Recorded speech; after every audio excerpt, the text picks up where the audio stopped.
Hello friends, स्वागत है हमारे इस YouTube channel the education academy में।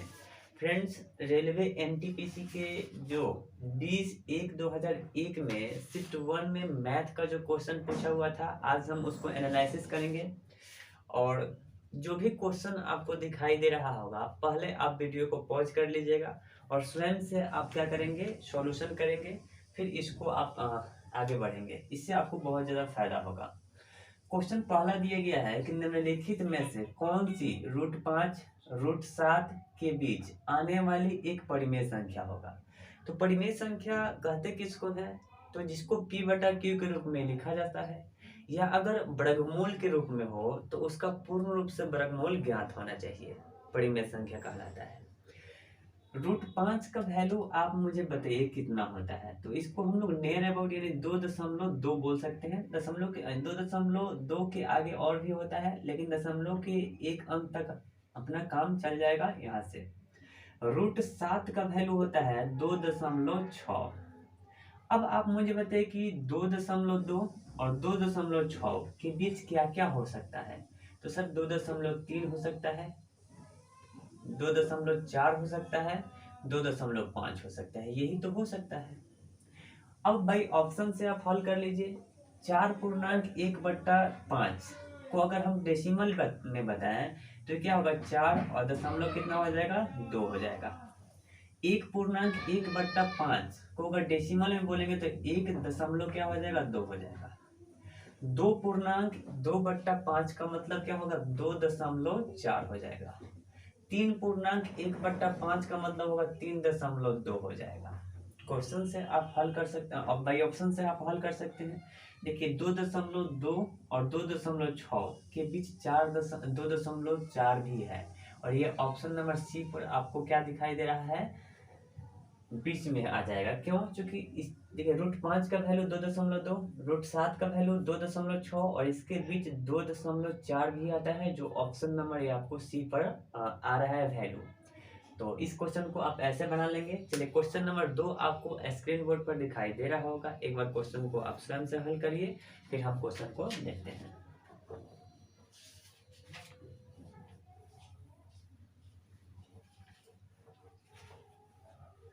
चलिए क्वेश्चन नंबर 2 आपको दिखाई दे रहा होगा। यदि x बराबर 5 y बराबर 2, देखिए x बराबर क्या दिया गया है, 5 दिया गया है, y बराबर 2 दिया गया है। फिर आपसे क्वेश्चन बोला कि 16x पर power 4 plus 25y² minus 40x² का मान ज्ञात करने के लिए बोल रहा है। एक सिंपल तरीका क्या है कि आप वैल्यू डायरेक्ट पुटिंग कर दीजिए और उसको बना लीजिए। आपको वैल्यू पुटिंग करिएगा तो थोड़ा सा गुणा वगैरह करना पड़ेगा, लेकिन थोड़ा सा स्मार्ट तरीका से आप तीसरी नज़र से देखेंगे तो क्या दिखाई देगा, इसको आप बोल सकते हैं 4x² का होल स्क्वायर, इसको बोल सकते हैं 5y का होल स्क्वायर माइनस, देखिए इसको a² बोल दिए, प्लस इसको b² बोल दिए, और इसके लिए -2ab लिख देते हैं। तो 2 और a के जगह पर क्या हो जाएगा, 4x², b के जगह पर क्या हो जाएगा, 5y। जरा इसको गुना करके देखिए तो इतना आ रहा है क्या, अगर आएगा तो ये सेटिस्फाई करेगा, यानी इसको 40x² के जगह पर इतना लिख सकते हैं। तो देखिए 2 चौका 8, 8 पचे 40, और x² है तो x² है, y है तो y है, यानी इसके जगह पर ये लिखा जा सकता है। अब देखिए a² plus b² minus 2ab, इसको लिखा जा सकता है क्या, a प्लस b का होल स्क्वायर, माइनस है तो माइनस लिखेंगे, b के जगह पर क्या हो जाएगा, 5y और इसका स्क्वायर। अब यहाँ से वैल्यू पुटिंग कर दीजिए, x के जगह पर क्या रख सकते हैं, 5, तो 4 गुने ये 5 का स्क्वायर माइनस 5 तो 5, और y के जगह पर क्या होगा, 2 और इसका स्क्वायर। देखिए 5 का स्क्वायर 25 हो जाएगा, 25 चौका 100 हो जाएगा, 5 दूना 10 हो जाएगा, यानी 100 में से 10 घटाएंगे तो कितना होगा, 90, और 90 का स्क्वायर कितना हो जाएगा, 8100। ये आपका 8100 राइट आंसर हो जाएगा, जो कि आपको ऑप्शन में दिखाई दे रहा होगा।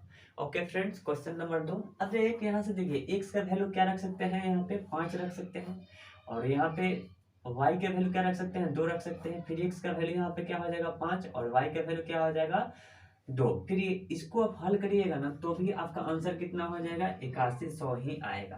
Question number 2। क्वेश्चन नंबर 3 आपको स्क्रीन बोर्ड पर दिखाई दे रहा होगा। एक बार क्वेश्चन को आप स्वयं बनाइए, फिर हम देखते हैं।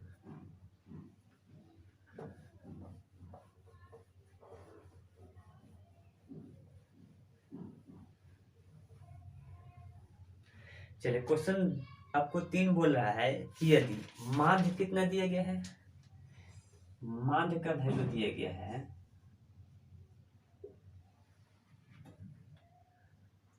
3 माध्यिका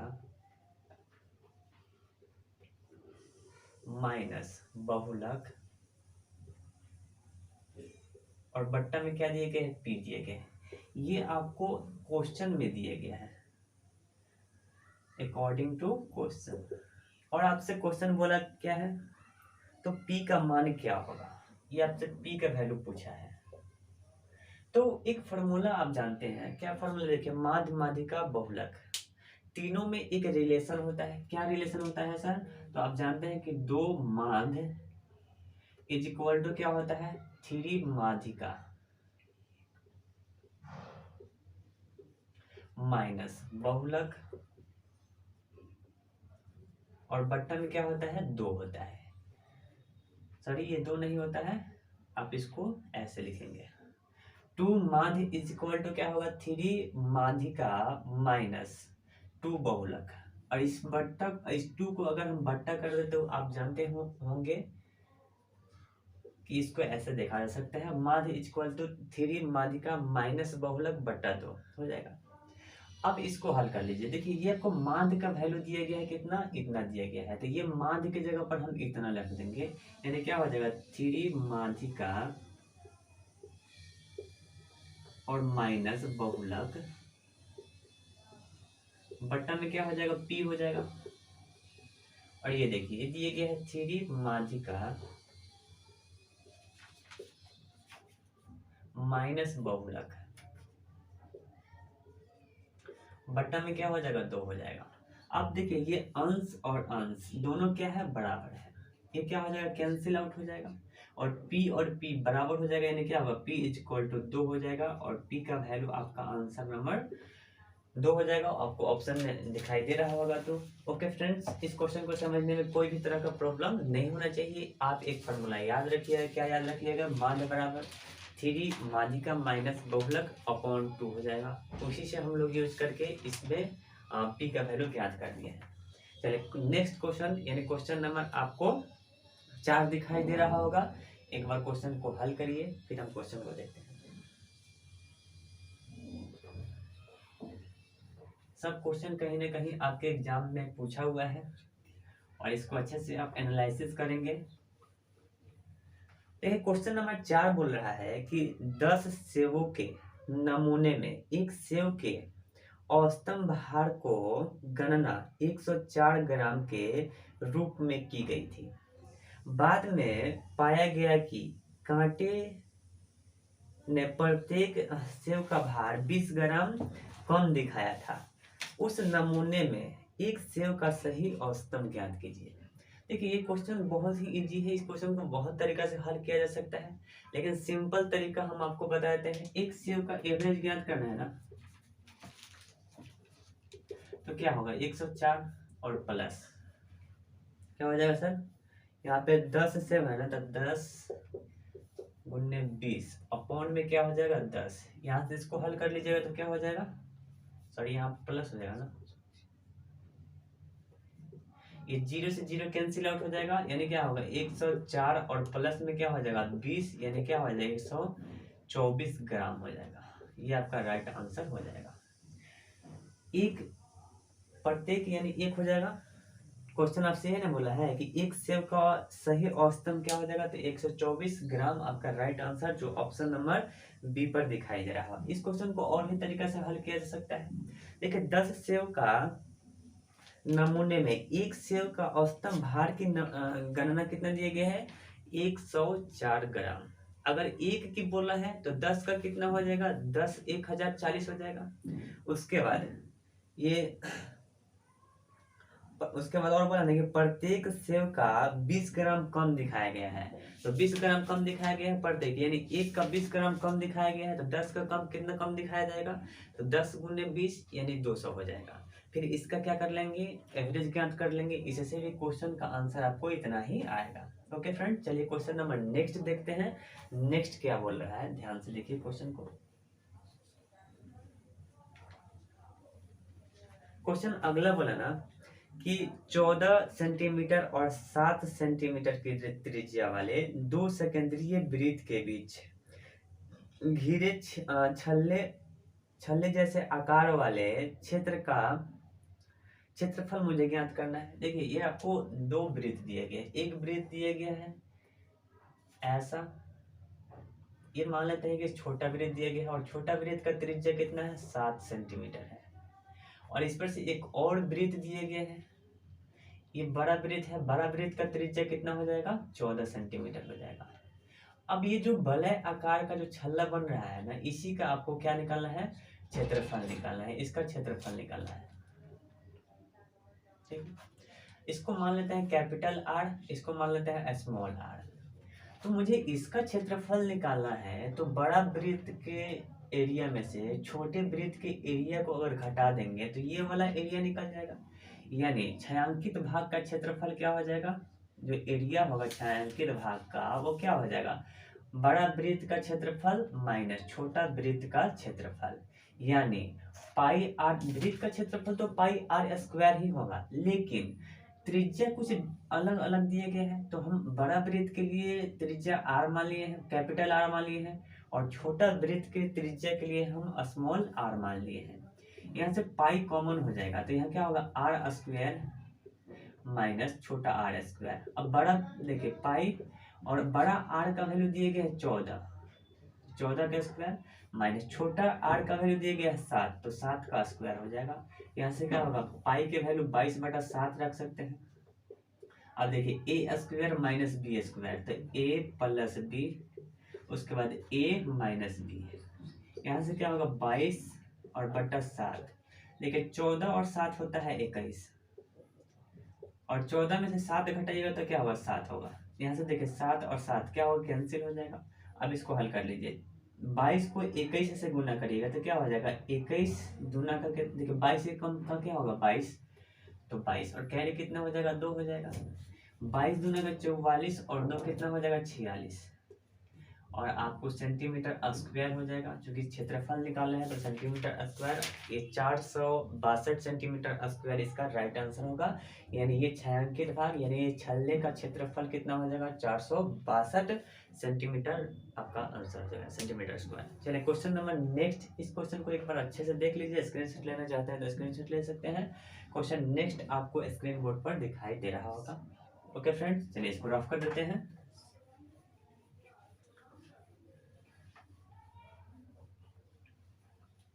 क्वेश्चन अगला बोला ना कि यदि 51 और 85, क्या बोला, 51 और 85 का HCF कितना दिया गया है, 51 metre minus 51 m minus 85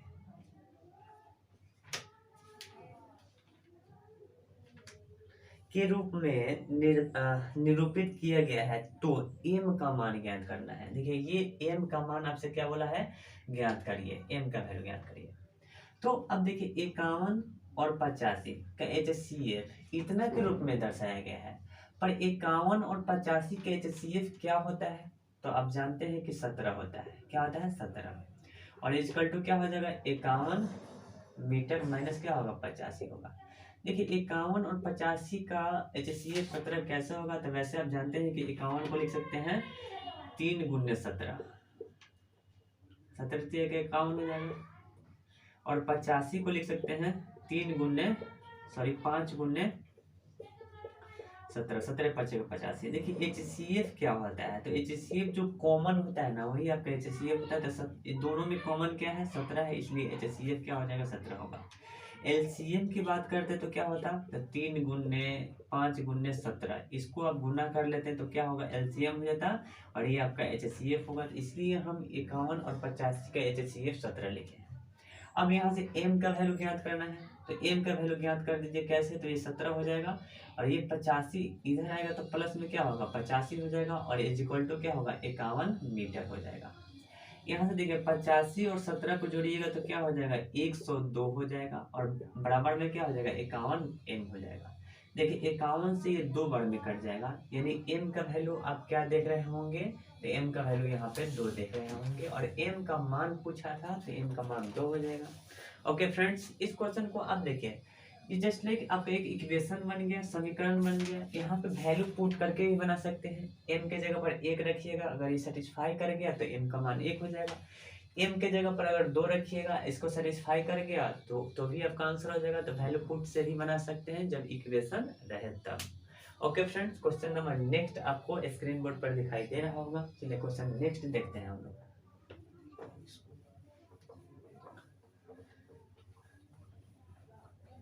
friends, जो भी आपको यहाँ पे बताया जा रहा है क्वेश्चन रेलवे एनटीपीसी 20/1/2001 शिफ्ट 1 में पूछा गया था, उसको हम एनालिसिस कर रहे हैं। फ्रेंड्स, आप मेरे चैनल पर नए हैं तो मेरे चैनल को सब्सक्राइब जरूर करेंगे और लाइक तो जरूर करेंगे। क्वेश्चन नेक्स्ट दिया गया है, √2 और √3 का गुणनफल क्या होगा।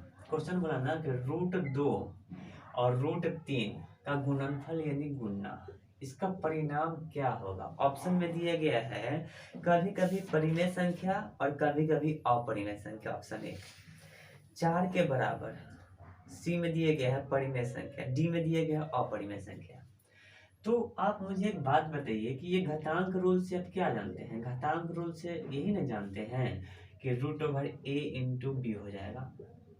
ठीक, वैसे ही आप यहाँ से लिख सकते हैं √2 गुने √3 क्या हो जाएगा 6 हो जाएगा, और 6 का पूर्ण रूप से तो वर्गमूल निकलने नहीं जा रहा है।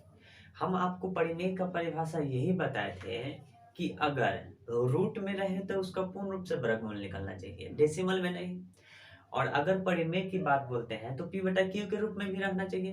तो देखिए p/q के रूप में सबको लिख सकते हैं। देखिए √6 को क्या p/q के रूप में नहीं लिख सकते हैं क्या, लिख सकते हैं। क्यों, क्योंकि इसके नीचे 1 छुपे रहता है, तो इससे तो काम नहीं बनने जा रहा है। रूट में है तो रूट वाला के लिए परिभाषा यह है कि उसका पूर्ण रूप से वर्गमूल निकलना चाहिए। तो इसका पूर्ण रूप से वर्गमूल नहीं निकलेगा, तो इसका पूर्ण रूप से वर्गमूल नहीं निकलेगा तो सिंपल सी बात है कि ये क्या हो जाएगा अपरिमेय हो जाएगा। क्या हो जाएगा सर, अपरिमेय, और ये अपरिमेय है। अब आप मुझे एक बात बताइए, क्या ये परिमेय हो सकता है। बिल्कुल नहीं हो सकता है।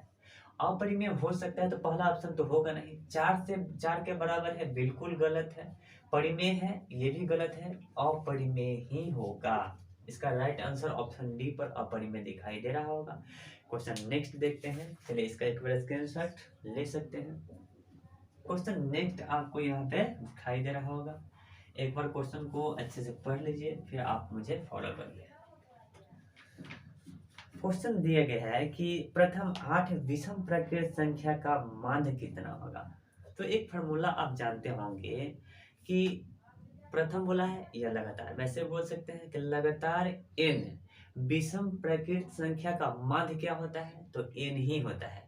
तो 8 बोला है तो इसका राइट आंसर क्या हो जाएगा, 8 हो जाएगा। क्या हो जाएगा, इसका राइट आंसर 8 हो जाएगा। ओके फ्रेंड्स, 8 होगा। क्यों होगा वो आप जानते हैं क्यों होगा। वैसे आप समझते होंगे कि ये 8 कैसे होगा सर, इसको थोड़ा सा और डिटेल में चलें। तो प्रथम 8 प्राकृत संख्या का माध्य ज्ञात करना है। तो देखिए 8 प्राकृत संख्या कहाँ से, प्राकृत संख्या नहीं सॉरी विषम प्राकृत संख्या की बात बोला है। तो 1 विषम हो जाएगा, फिर 3 विषम हो जाएगा, 5 हो जाएगा, 7 हो जाएगा, 9 हो जाएगा, 11 हो जाएगा, 13 हो जाएगा, फिर 15 हो जाएगा। और माध्य निकालना है तो क्या हो जाएगा, यहाँ पे 8 हो जाएगा। क्यों, क्योंकि 1 2 3 4 5 6 7 8। ऊपर में क्या होता है, तो ऊपर में होता है कि सभी चर मान का योगफल, और नीचे में क्या होता है, तो वही चर मान कितना है उसकी संख्या होता है। ठीक है ना।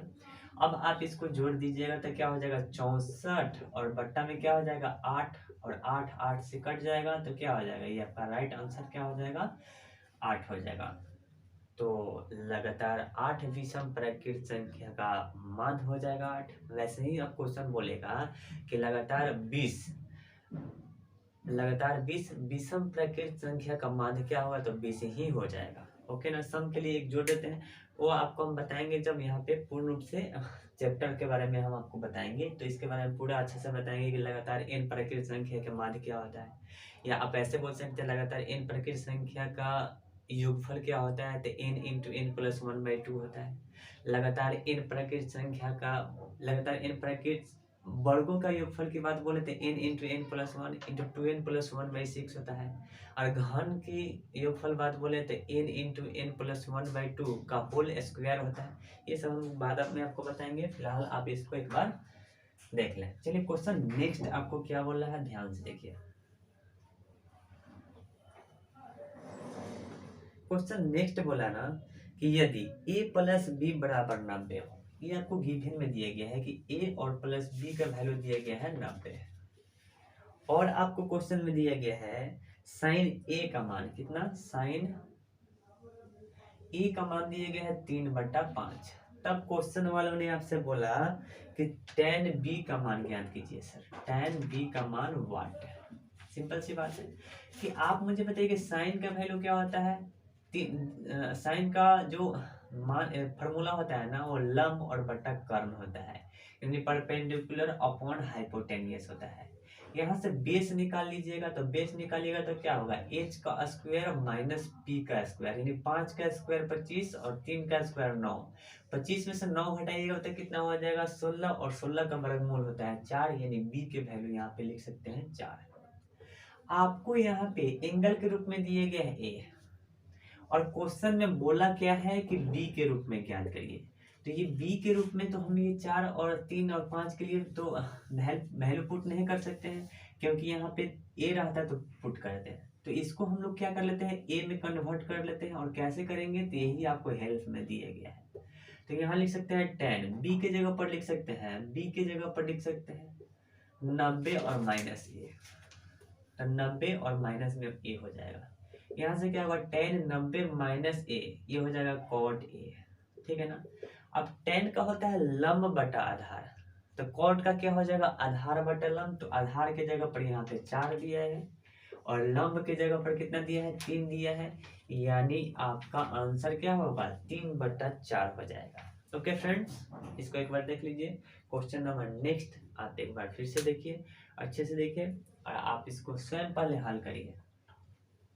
इसको आप समझे कि नहीं, एक बार मुझे कमेंट बॉक्स में बता दीजिए। चलिए आप लोगों को समझ में आ गया, इसको रफ कर देते हैं और क्वेश्चन नेक्स्ट की ओर बढ़ जाते हैं। क्वेश्चन नेक्स्ट दिया गया है कि 4 अंकों की वह बड़ी से बड़ी संख्या ज्ञात कीजिए जो 83 से पूर्ण रूप से कट जाए। तो अब 4 अंकों की सबसे बड़ी संख्या क्या, एक अंक की सबसे बड़ी संख्या 9 होता है, 2 अंक की सबसे बड़ी संख्या 99 होता है, 3 अंक की सबसे बड़ी संख्या 999 होता है, और 4 अंक की सबसे बड़ी संख्या कितना होता है, 9999 होता है। ठीक है, और आपसे क्वेश्चन बोला है ना कि 83 से कटना चाहिए, तो 83 से कब कटेगा, जब इसको आप हल करिए और शेषफल में से इसको घटा दीजिएगा, तो ये आपका क्या हो जाएगा, आंसर होगा। फिलहाल इसको हम लोग क्या करते हैं, भाग देते हैं। 83 का पहरा हम एक बार पढ़ेंगे, यानी 83 का टेबल एक बार पढ़िएगा तो क्या होगा, यहाँ 83 हो जाएगा, ये हो जाएगा 6 और ये हो जाएगा 1, ये 9 उतर जाएगा, तो ये 2 बार में कटेगा। 3 दूना 6, 8, 8 दूना 16, ये हो जाएगा 3 और ये क्या हो जाएगा 39। अब तो कटने नहीं जा रहा है। आपसे क्वेश्चन बोला है ना कि 4 अंक की वह संख्या कौन सा होगा जो 83 से कटेगा, तो ये क्या हो जाएगा, 9999 में से 39 को घटाएंगे तो कितना आ जाएगा, तो ये आपका आ जाएगा 9 में से 9 घटेगा तो 0, 9 में से 3 घटेगा तो क्या हो जाएगा, यहाँ पे 6 हो जाएगा और 99 यहाँ पे उतर जाएगा। अगर हम 83 से 9960 में भाग देंगे तो पूर्ण रूप से कट जाएगा। अगर यहाँ पे कुछ नहीं रहेगा तभी ना हम कहेंगे कि ये, अगर यहाँ पे शून्य रहेगा यानी कट जाएगा, तब हम ना बोलेंगे कि ये पूर्ण रूप से कटा है। तो इसको हटा देंगे तो हम समझेंगे कि ये कट गया, हटा देंगे यानी घटा देंगे। किस में से घटा देंगे, तो जो आपका भाजक था उसी में से घटा देंगे। ओके फ्रेंड्स, सॉरी जो भाज्य था। आज इस क्वेश्चन को आप समझ में आया कि नहीं, आप अच्छे से नहीं समझ में आए तो आप कमेंट करेंगे, हम स्पेशल क्वेश्चन के लिए हम वीडियो बना देंगे, पर आप अच्छे से प्रिपरेशन करिए। चलिए क्वेश्चन नंबर नेक्स्ट दिया गया है, क्या ध्यान से देखिए। क्वेश्चन नेक्स्ट आपसे बोला है ना, √3 प्लस √11 का होल स्क्वायर। √3 और प्लस √11 का होल स्क्वायर क्या होगा, ये क्वेश्चन बोला है। अगर इसको हम a प्लस बी के होल स्क्वायर से देखें तो a बोलेंगे √3, b बोलेंगे √11, यानी a स्क्वायर तो √3 का स्क्वायर हो जाएगा, b स्क्वायर यानी √11 का स्क्वायर हो जाएगा। 2ab तो 2 और a के जगह पर √3, b के जगह पर हो जाएगा √11। यहाँ से इसको हल कर लीजिएगा तो क्या होगा, 3 हो जाएगा और ये 11 होगा और ये क्या हो जाएगा 2 और इंटू √ओवर कितना हो जाएगा 33 हो जाएगा। 11 और 3 कितना होता है 14 और प्लस 2 √33। आप यहाँ से 2 कॉमन कर सकते हैं, नहीं तो इतना ही से आप समझ सकते हैं ना कि ये अपरिमेय है। क्या है सर, ये अपरिमेय। क्यों अपरिमेय है, तो आप मुझे एक बात बताइए कि √33 का पूर्ण रूप से वर्गमूल निकलता है क्या, बिल्कुल नहीं निकलता है, ये 5 दशमलव समथिंग होता है, ठीक है ना। तो इसका पूर्ण रूप से वर्गमूल नहीं निकलेगा, इसीलिए अपरिमेय हो जाएगा। और आप मुझे बताइए कि परिमेय और प्लस अपरिमेय इज इक्वल टू परिमेय होगा या अपरिमेय होगा। ये दोनों में से देखिए, परिमेय और अपरिमेय को जोड़ेंगे तो रिजल्ट आएगा परिमेय या अपरिमेय। आप मुझे कमेंट बॉक्स में इसका आंसर जरूर देंगे, ये दोनों में से क्या आएगा। क्वेश्चन नेक्स्ट आप देखिए, क्वेश्चन नेक्स्ट आपको दिखाई दे रहा होगा, इसको रफ कर देते हैं।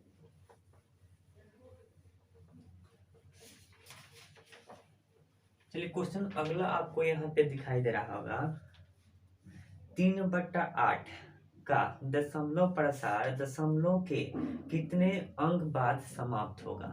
क्या बोला, 3/8 और दशमलव के बाद कितने अंक होंगे वो आपसे क्वेश्चन में बोला है। तो आप सिंपल सी बात है कि जानते होंगे कि भिन्न जो दिया हो ना, जो भिन्न होता है वो अंश बटा हुआ होता है, हमेशा अंश में हर से भाग दिया जाता है। यानी अंश कितना है 3 है और हर कितना है यहाँ पे 8 है। अगर 0 डेसिमल उतारेंगे तो यहाँ पे क्या हो जाएगा 30 हो जाएगा और ये क्या हो जाएगा 3 से कटेगा, 8 3 का 24, यहाँ 6 हो जाएगा, यहाँ 0, 8 7 का 56, यहाँ क्या हुआ 4 हो जाएगा, फिर यहाँ 0 उतारिएगा तो 8 5 का 40, यानी पूर्ण रूप से कट गया। और दशमलव के बाद कितना अंक है तो 1 2 3, यानी इसका हम क्या बोल सकते हैं कि 0.375 जो है ना, और दशमलव के बाद कितने अंक पर समाप्त होता है तो 3 अंक पर समाप्त होता है। इसका राइट आंसर क्या हो जाएगा फ्रेंड्स, 3 हो जाएगा। चलिए क्वेश्चन नंबर नेक्स्ट आपको स्क्रीन बोर्ड पे आ रहा होगा, एक बार क्वेश्चन को देख लीजिए फिर हम देखते हैं।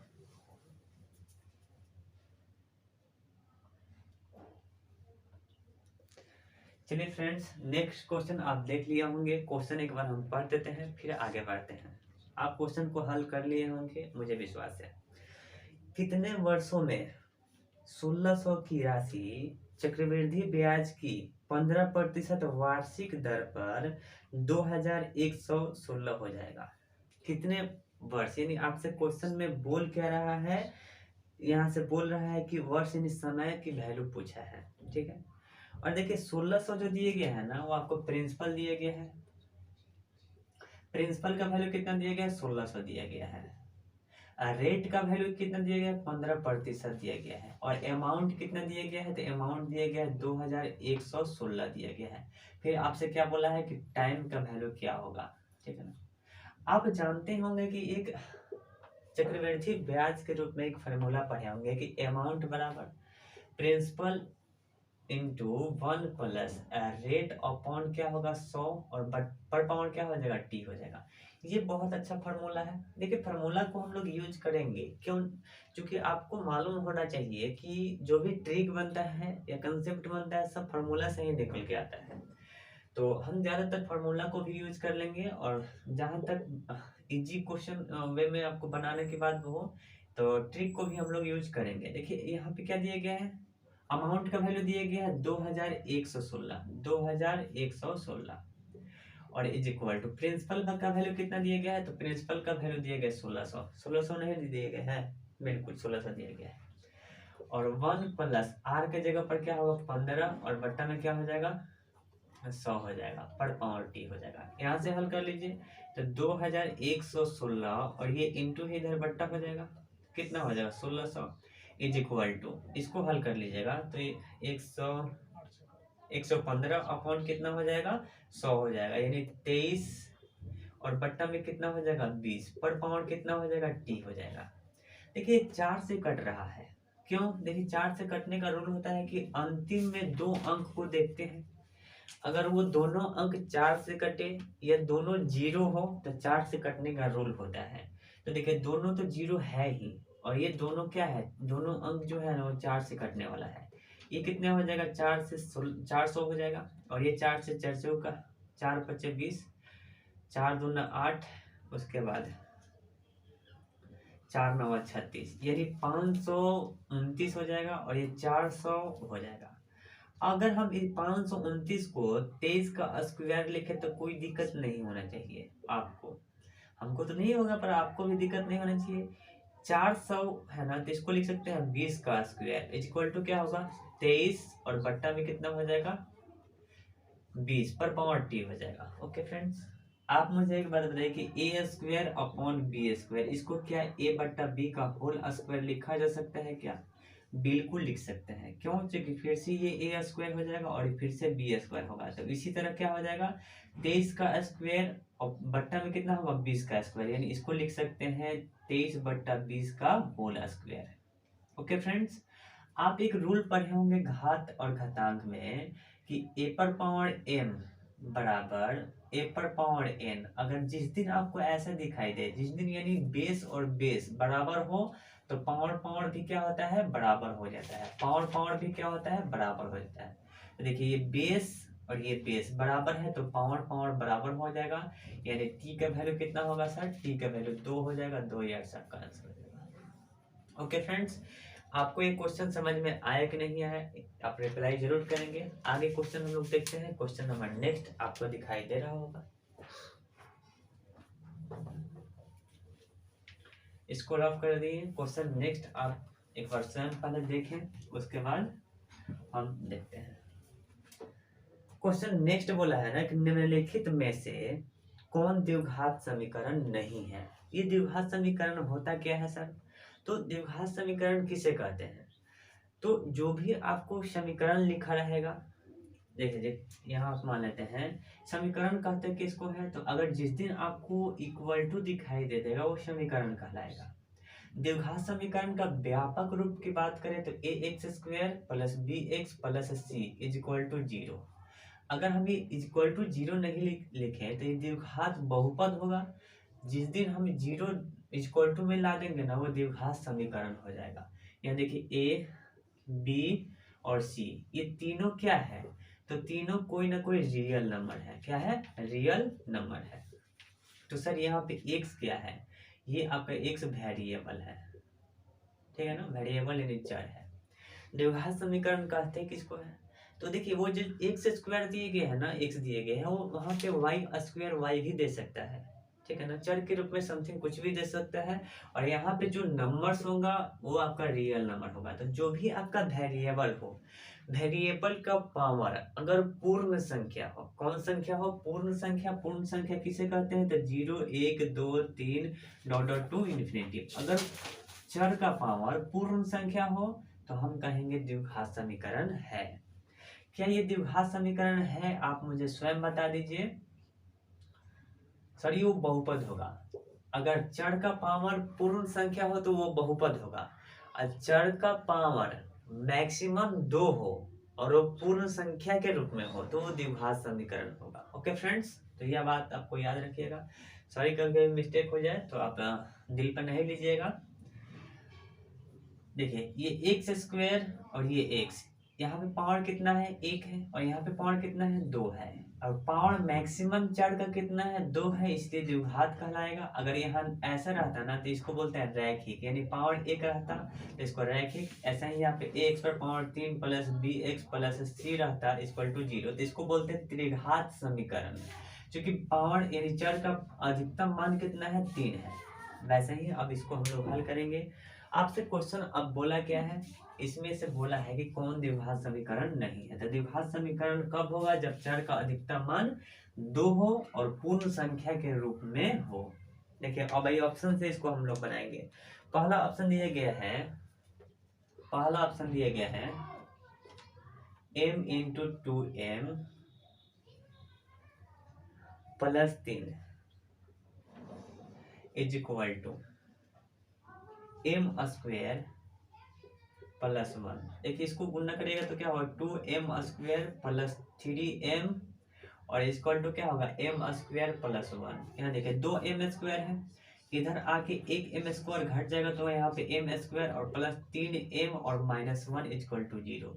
क्या ये द्विघात समीकरण है? बिल्कुल है, क्योंकि आप जान रहे हैं कि m यानी चर पर पावर 2 अधिकतम है और ये पावर क्या है पूर्ण के रूप में, पूर्ण संख्या के रूप में ही द्विघात समीकरण है। ऑप्शन बी के रूप में। अगर यही ऐसा रहता ना तो हम बोलते कि ये द्विघात समीकरण नहीं है, ये रैखिक समीकरण है। और यहाँ पे क्या हो जाएगा m स्क्वायर है, इसलिए ये द्विघात समीकरण है। ऑप्शन नंबर सी पर देखते हैं, y माइनस 2 का whole square is equal to plus 1 is equal to 2y minus 3। ये आपको ऑप्शन नंबर 2 में दिए गए हैं। इसको देखिए a माइनस बी का होल स्क्वायर तो लिखते हैं ए स्क्वायर माइनस 4y प्लस क्या होगा 4 प्लस 1 इज इक्वल टू क्या होगा 2y और माइनस 3। इसको आप हल करिएगा तो क्या होगा वाई स्क्वायर 4y माइनस में है, 2y इधर आके फिर से माइनस 6y हो जाएगा। देखिए 4 और 1 5, 5 और 3 8, ये 8 क्यों जोड़ रहे हैं, क्योंकि ये इधर आके प्लस हो जाएगा 8 इज इक्वल टू 0। क्या ये द्विघात समीकरण है? बिल्कुल है, क्योंकि देखिए यहाँ पावर क्या है मैक्सिमम 2 है और यहाँ पे 1 है, ठीक है ना। चलिए ऑप्शन नंबर सी की ओर बढ़ जाते हैं। सी में क्या बोला है ध्यान से देखिएगा, x into X plus 1, x into X plus 1 plus 8 is equal to X plus 2, X plus 2 और एक्स माइनस 2 ये दिए गया है। इसको हल करेगा तो क्या होगा X square plus X plus 8 is equal to A plus B A minus B, तो A square minus B square, तो 2 का स्क्वायर 4 होगा। अब देखिए ये एक्स स्क्वायर से एक्स स्क्वायर क्या होगा कैंसिल आउट हो जाएगा। यहाँ से आप बोल सकते हैं एक्स और ये प्लस 8 है, ये माइनस 4 आके इधर क्या होगा प्लस हो जाएगा, यानी क्या होगा 12 इज इक्वल टू 0। क्या ये द्विघात समीकरण है? बिल्कुल नहीं है, ये आपका रैखिक समीकरण है। रैखिक समीकरण इसलिए बोल रहे हैं कि क्योंकि चर का अधिकतम पावर कितना है 1 है, चर का अधिकतम पावर कितना है 1 है, इसलिए रैखिक समीकरण होगा। तो यही आपका आंसर सी ऑप्शन में दिखाई दे रहा होगा, ये आपका आंसर राइट हो जाएगा। ओके फ्रेंड, चलिए क्वेश्चन नंबर नेक्स्ट देखते हैं। क्वेश्चन नंबर नेक्स्ट क्या बोल रहा है ध्यान से देखिए, एक बार क्वेश्चन को आप पढ़िए और देखिए क्या आपसे ये क्वेश्चन बनने वाला है। बनने वाला हो तो आप जरूर एक बार इसको वीडियो को पॉज करें और बनाएं जरूर, और वो लेक्चर जो भी हो उसको पूरा देखें ताकि आपको ज़्यादा फायदा हो। क्वेश्चन नेक्स्ट दिए गए यदि 16 कमीज का क्रय मूल्य 8 कमीज के विक्रय मूल्य के बराबर है तो लाभ या हानि बताना है। देखिए क्वेश्चन बोला है ना कि 10 कमीज का क्रय मूल्य यानी कॉस्ट प्राइस 8 कमीज के सेलिंग प्राइस के क्या है बराबर है। यहाँ से आप इसको हल कर लीजिए, ये क्या हो जाएगा 5 हो जाएगा और ये क्या हो जाएगा 4 हो जाएगा। कॉस्ट प्राइस और सेलिंग प्राइस का रेशियो क्या हो जाएगा, तो ये हो जाएगा 4:5 हो जाएगा। क्या हो जाएगा सर 4:5 हो जाएगा। यहाँ देखिए 4 की चीज 5 में बेचा जा रहा है, 4 की चीज कितना में बेचा जा रहा है 5 में, यानी 1 का क्या हो जाएगा फायदा हो जाएगा। कितना पर बेचा जा रहा है तो ये 4। हमेशा देखिए जब भी प्रॉफिट और लॉस के क्वेश्चन हो तो प्रॉफिट लॉस हमेशा कॉस्ट प्राइस पर निकलता है। तो ये सस्पेंस में नहीं रहेगा कि ये बट्टा में 5 लिखे या बट्टा में 4 लिखे, हमेशा कॉस्ट प्राइस पे ही प्रॉफिट या लॉस निकलता है। गुने क्या हो जाएगा 100 हो जाएगा, इस 4 से क्या हो जाएगा ये 25%, यानी 25% आपका राइट आंसर हो जाएगा। और 25% क्या है सर, प्रॉफिट है। क्या है, प्रॉफिट है, क्योंकि ये 4 से 5 यानी बढ़ रहा है। ठीक है, लॉस वाला में भी दिया होगा, इसका लॉस आंसर नहीं होगा, यानी हानि आंसर नहीं होगा, ये प्रॉफिट में आंसर होगा। 25% लाभ आपका आंसर हो जाएगा। ओके फ्रेंड, चलिए क्वेश्चन नेक्स्ट देखते हैं। क्वेश्चन नेक्स्ट आप एक बार पढ़िए।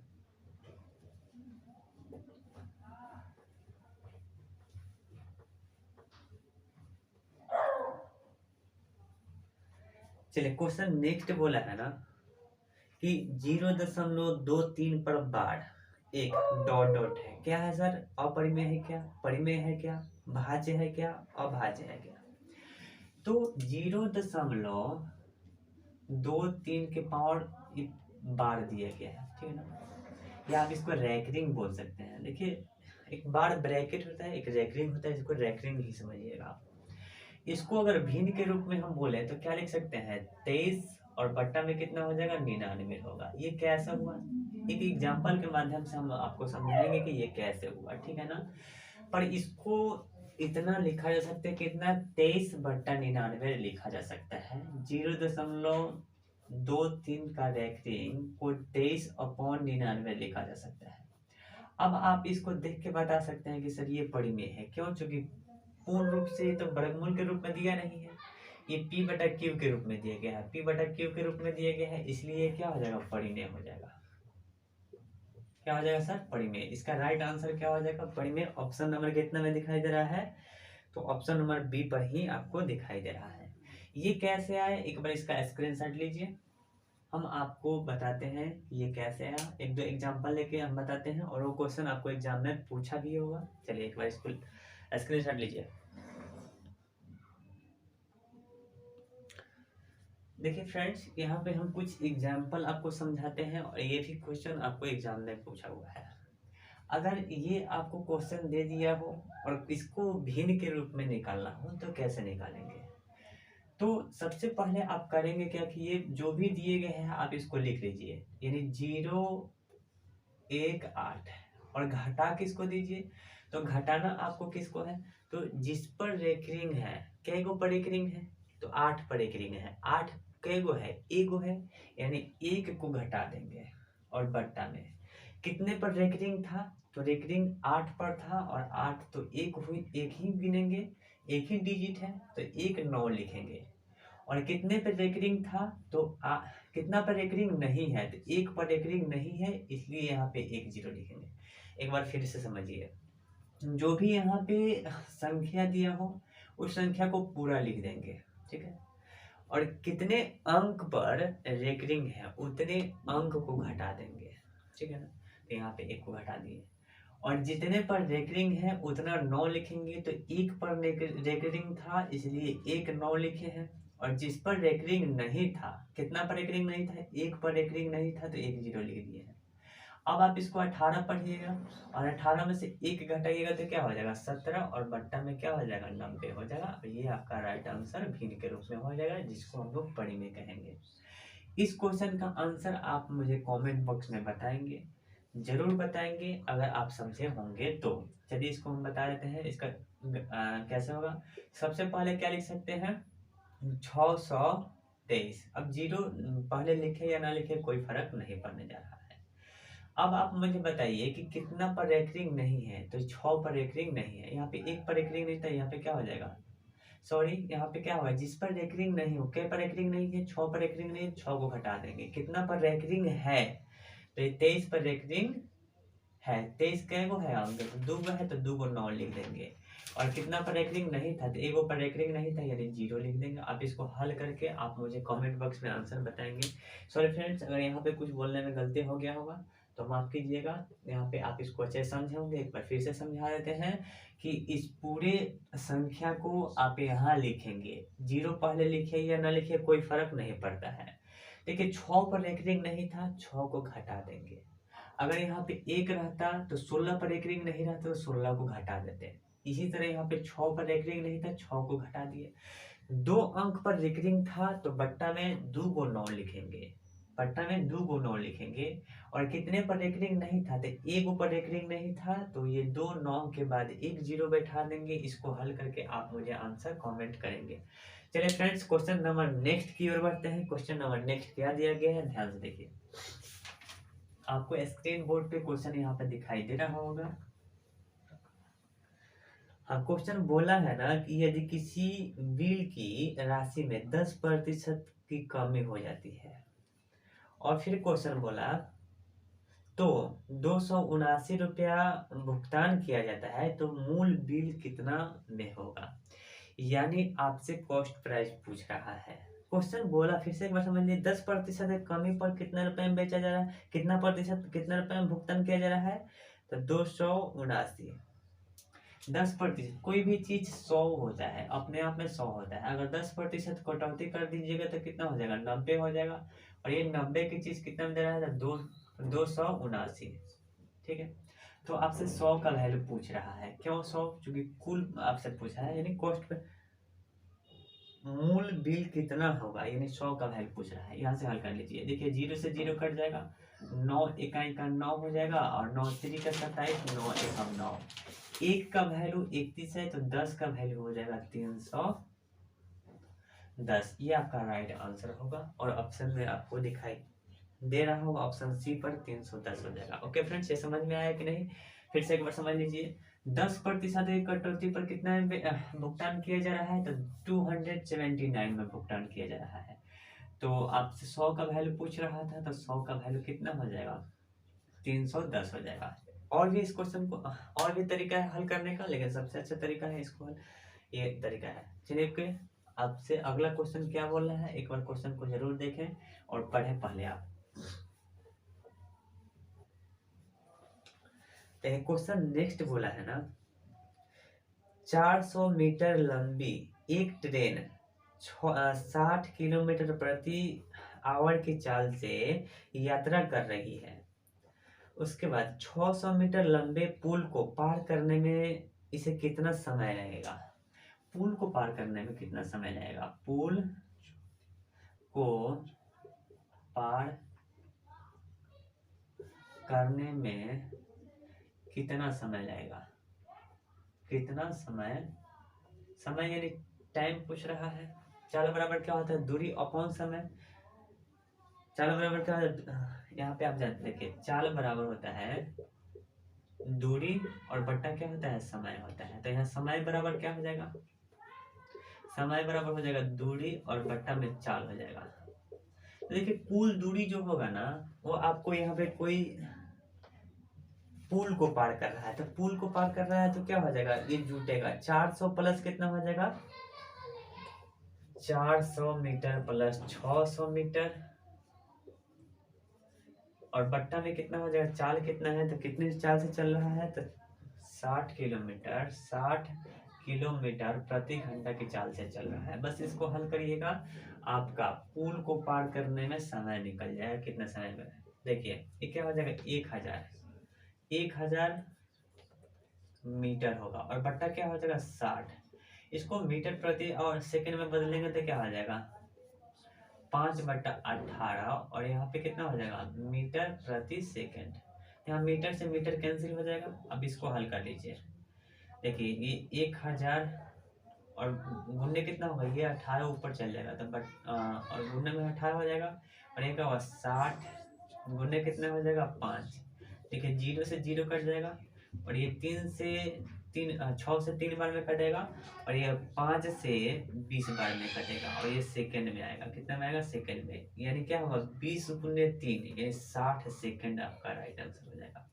ओके फ्रेंड्स, 60 सेकंड आपका राइट आंसर हो जाएगा। और ये कैसे हुआ आपको समझ में आना चाहिए कि पुल को पार करने में जो समय लगेगा वो आपका एक ट्रेन की चाल और प्लस क्या है, प्लेटफॉर्म है, क्या पुल है, तो पुल की चाल दोनों को जोड़ देंगे और मीटर में आ जाएगा। और 60 किलोमीटर प्रति आवर है, इसको आप मीटर प्रति सेकंड में चेंज कर लेंगे, और इसको हल करेंगे तो क्या हुआ 60 सेकंड, और 60 सेकंड को क्या बोलते हैं, 1 मिनट बोलते हैं। क्या बोलते हैं सर, 1 मिनट यानी 60 सेकंड आंसर दिया होगा या 1 मिनट आंसर दिया होगा। आपका राइट आंसर जो हो आप इसको देख लीजिएगा। अगला क्वेश्चन देखते हैं। क्वेश्चन नंबर नेक्स्ट आपको दिखाई दे रहा होगा, एक बार इसको रीड करिए।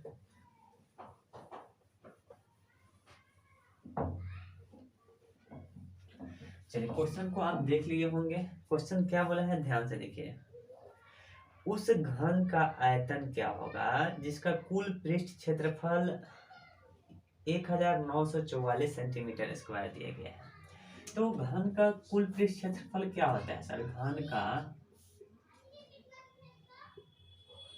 कुल पृष्ठ क्षेत्रफल क्या होता है? 6 गुने भुजा स्क्वायर। और घन का कुल पृष्ठ क्षेत्रफल दिया कितना है? तो ये दिया गया है 1944 1944 और इक्वल टू क्या होगा? 6 गुने भुजा स्क्वायर। यहाँ से आप क्या कर सकते हैं, इसको हल कर सकते हैं। ये 6 से कट जाएगा, 6 का 18, ये 14 होगा, 6 दूना का 12 और ये 2 आके यहाँ पे 24 बन जाएगा। तो 6 चौका 24 यानी क्या होगा? ए स्क्वायर इज इक्वल टू हो जाएगा 324। आप यहाँ से ए इज इक्वल टू क्या बोल सकते हैं? रूट ओवर 324 हो जाएगा। और रूट ओवर 324 का वर्गमूल की बात करें ना तो ये 18 होता है। कितना होता है सर? 18 होता है। अब जो क्वेश्चन आपसे बोले वो क्वेश्चन को आप ज्ञात कर सकते हैं। तो क्वेश्चन बोला है ना कि घन का आयतन क्या होगा? घन का आयतन यानी वॉल्यूम पूछ रहा है। घन का आयतन क्या होता है? भुजा क्यूब यानी 18 का क्यूब। और 18 का क्यूब क्या होता है? तो 18 का क्यूब ऑप्शन आपको सी पर दिखाई दे रहा है 5832। 5832 ये आपका राइट आंसर हो जाएगा। आयतन बोल रहा है यानी सेंटीमीटर क्यूब हो जाएगा। ये क्षेत्रफल बोलता तो सेंटीमीटर स्क्वायर हो जाता है। ओके फ्रेंड्स, ये कैसे है? तो 18 का क्यूब होता है 5832। 18 गुने 18 गुने 18 वैसे आप गुना कर सकते हैं, याद नहीं होगा तो 18 का स्क्वायर कितना होता है? 324 और 324 में आप फिर से 18 से गुना कर दीजिएगा तो आपका आंसर ये हो जाएगा। इस क्वेश्चन को आप एक बार स्क्रीनशॉट लीजिए। अगला क्वेश्चन आपको क्या दिया गया है जरा ध्यान से देखें।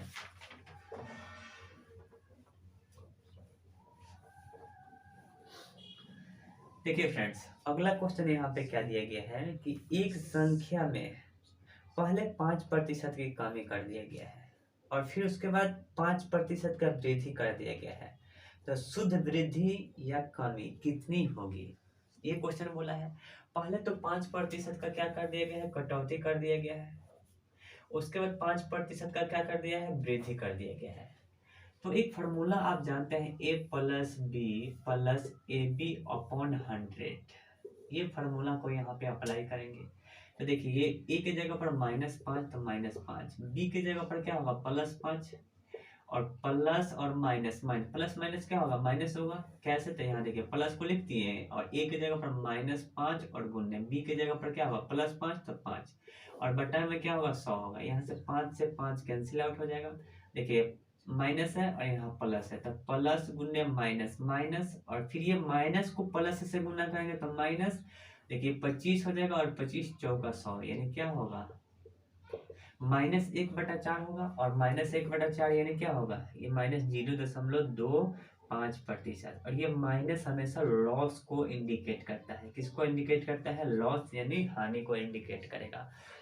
देखिए यहाँ पे माइनस यानी लॉस और यहाँ पे प्लस यानी वृद्धि। ठीक है ना? ओके फ्रेंड्स, तो ये आपका -0.25% लॉस होगा। अगर इसी क्वेश्चन को एक तरीका से और आप देखना चाहें तो ये भी देख सकते हैं। 5% का लॉस, कोई भी चीज अपने आप में 100 होता है तो 5% देखिए 100 की चीज 100 है और 5% यहाँ लॉस होगा यानी क्या हो जाएगा? यहाँ पे 95 हो जाएगा सर, 95 हो जाएगा। और ये 100 है अपने आप में, यहाँ पे 5% क्या हो जाएगा? वृद्धि यानी 105 होगा। देखिए अगर इसको हम लोग रेशियो के रूप में हल करें तो क्या हो जाएगा? रेशियो के रूप में देखिए 5 से कट जाएगा तो ये लिख सकते हैं 20:19। यहाँ से लिख सकते हैं 20:21। अब इसको हल कर लीजिए, क्या हो जाएगा? 20 को 20 से गुना करेंगे तो क्या हो जाएगा? 400 हो जाएगा। और रेशियो 21 को 19 से गुना कर दीजिए या आप देखिए 19 को जब एक 19 एकम का 19 कैरी 1, 19 दूना का 38 और एक 39 हो जाएगा। कितना हो जाएगा? 39 हो जाएगा। कोई भी चीज 400 है, अगर इसमें कितना कटौती हो रहा है? तो 1 का कटौती हो रहा है, यानी ये लॉस हो रहा है 1 का। कितना पर? तो ये 400 पर। और गुणने कितना हो जाएगा? 100 हो जाएगा। 0 से 0, 0 से 0 कैंसिल आउट होगा। 1/4 का मतलब क्या होता है? 0.25। और ये लॉस होगा। क्या होगा? लॉस यानी हानि होगा। क्यों? चूंकि देखिए 400 था, 1 का लॉस हो रहा है, यानी लॉस की बात करेंगे। ओके फ्रेंड्स, ये लेक्चर कैसा लगा आप मुझे कमेंट बॉक्स में बताएंगे। अगर नए हैं चैनल को सब्सक्राइब करेंगे। अगर थोड़ा सा भी अच्छा लगा हो तो अपने दोस्त को जरूर शेयर करेंगे। और हम लोग को आप लोग की अभी ज़रूरत है, इसलिए कॉपरेट आप लोग की चाहिए। Thank you, take care.